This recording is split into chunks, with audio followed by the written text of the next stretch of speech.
Goed, Vrydagmiddag die 13de Maart.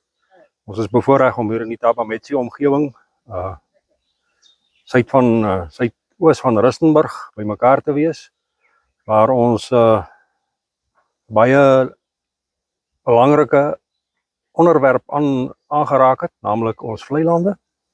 Ons is bevoorreg dat Dr. Piet Louw Grundling, 'n kenner van vlei lande par excellence, vandag die woord gevoer het en ons bietjie touwys gemaak het oor wat is vlei lande en hoekom is dit belangrik.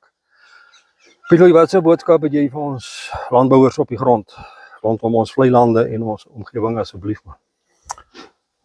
Wel, ek dink ons moet kennis neem van die tema van hierdie jaar se wêreld vlei landdag vieringe. Dit gaan oor vlei lande en ons inheemse kennis en ons kulturele erfenis. En ek dink in daai opsig moet ons as grondeienaars dink wat doen ons vir vlei landbewaring.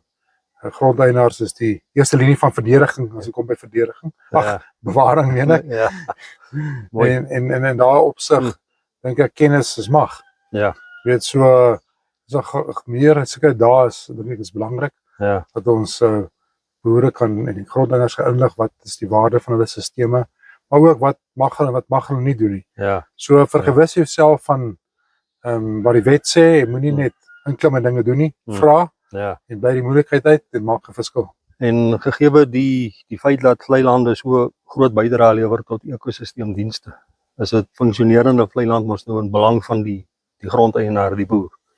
Ja, ek dink die belangrikheid van vlei is nie net dat hulle ryk is aan biodiversiteit, of dat hulle globaal bydra tot koolstof sekwestrasie wat weer klimaatsverandering teenwerk, maar dat hulle daar op jou grond vir jou waarde het. Ja. Dit is 'n plek wat in die winter, as dit in 'n somerreënvalstreek is, bewy kan word. Nie vertrap word nie, maar bewy kan word. Dit is 'n plek waar water gefiltreer word en nat seisoen water gestoor word en van daar af dit stroom af van die habitat in die gang. Weet so, soveel dinge wat bonus is met vlei lande, dat ons na hulle moet kyk. Nou sê